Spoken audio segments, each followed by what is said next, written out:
Welcome to this explainer. Today we're going to look past the books, the standardized tests, and the lesson plans. We're going to dive into a reality that most of us don't really see. Gamit ang mga pananaliksik and stories straight from the teachers themselves, we'll take a closer, more reflective look at the quiet sacrifices of the people who literally shaped our futures. Sila yung nagturo sa atin kung paano magbasa, paano lumaban, at higit sa lahat, paano maniwala sa ating sarili. As we get into this, I want you to really think about this question. Ano nga ba ang ginagawa ng teacher pagkatapos ng klase? For most of us, pag ring ng bell, the day is done, right? Uwi na. Pero para sa taong nakatayo sa harap ng classroom, their work isn't over. In fact, that school bell just marks the beginning of their second entirely invisible shift. Picture this. From a loud, chaotic hallway full of energetic kids, the school suddenly goes completely quiet. Pero behind closed classroom doors, the work continues. Ang laki ng shift, diba? From managing a noisy room to sitting alone at a quiet desk. While the rest of the school and maybe the rest of the world is resting, the unseen work of a teacher is really just getting started. Habang pauwi na ang mga estudyante, may mga teacher pa ring naiiwan sa classroom. This is their reality. Kailangan nilang harapin yung sandamakmak na administrative tasks. They're grading papers, preparing lesson plans for tomorrow, replying to emails from anxious parents.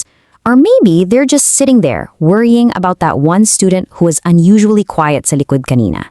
It's a never-ending cycle of care and preparation.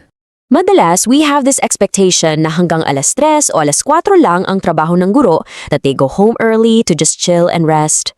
Pero the reality? Wala nang clear boundaries between their job and their personal life. Inuuwi nila yung trabaho.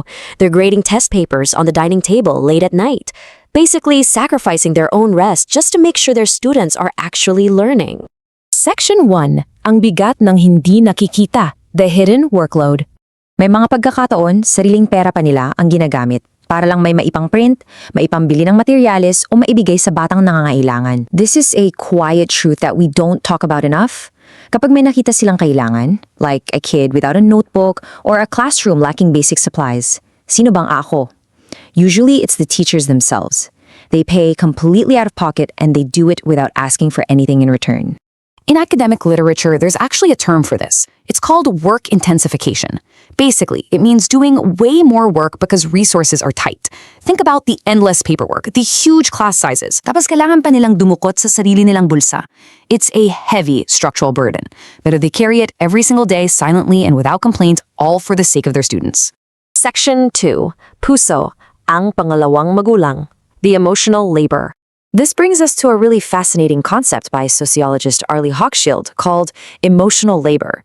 In teaching, the teacher acts as the ultimate shock absorber. Think about it. Kapag pumasok ang mga bata sa classroom carrying the heavy weight of their problems from home, the teacher absorbs all of that. They constantly have to manage their own stress just to provide warmth and stability for those kids. As one teacher perfectly put it, you have to be unemotional in order to make space for their emotions. Imagine how heavy that is. No matter how chaotic a teacher's own morning was or what personal struggles they're going through, pagpasok nila ng pinto, they have to turn it off. They have to set aside their perfectly human feelings just to create a safe, welcoming space for their students. Because of this deep ethic of care, they aren't just academic instructors teaching math or spelling. They're compassionate listeners. They become emotional counselors when students are fighting, and they're daily motivators. For so many kids out there, the teacher acts as a second parent. They aren't just looking at academic grades. They are genuinely looking out for the well-being of the whole child. Section 3. Pagod na walang reklamo, the toll of caring. Naturally, when you pour your heart out for others every single day, there's a huge cost. Researchers call this compassion fatigue. It's not just your typical tiredness from working a long shift. Ito yung pagod ng puso. It's the profound physical exhaustion and emotional depletion that comes from carrying the crises, the tears, and the daily struggles of dozens of kids year after year. One quote from the sources really hit me. If I had to describe it as something physical, over time, it just felt like someone was piling weights on my shoulder. That pressure to be always positive, always available, always strong, it slowly builds up into this heavy, invisible physical weight, and it's a burden that they carry in total silence. Behind that superhero facade that society expects, we really need to remember one thing. Ang mga guro ay tao lamang. They have their own families, their own problems, their own exhaustion. May sarili rin silang mga anak na pinapatulog, mga bills na binabayaran.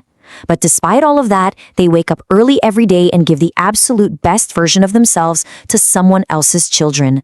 Section 4. Bakit sila nananatili? Why do they stay? So, if compassion fatigue drains them, what keeps them going? The answer is compassion satisfaction. It's the pure pleasure, energy, and rejuvenation they get from truly connecting with a student and guiding them to success.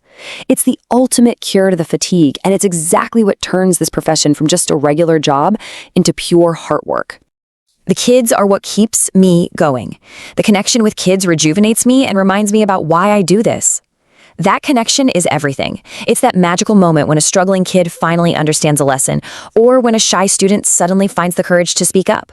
That deep, fierce belief in a child's potential, that is the emotional fuel that keeps our educators moving forward. Habang ang iba ay nagpapahiga, may mga gurong patuloy na nagtatrabaho. Grading papers at dawn, showing infinite patience, spending their own money. It's all part of this massive unseen sacrifice.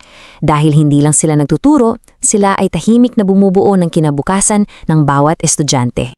Sa likod ng bawat batang natututo, may gurong tahimik na nagsasakripisyo. So as we wrap up this explainer, I want to leave you with this final, beautiful thought to reflect on. Bago tayo naging doktor, engineer o professional, naging estudyante muna tayo ng isang gurong naniwala sa atin. Even before we knew how to believe in ourselves.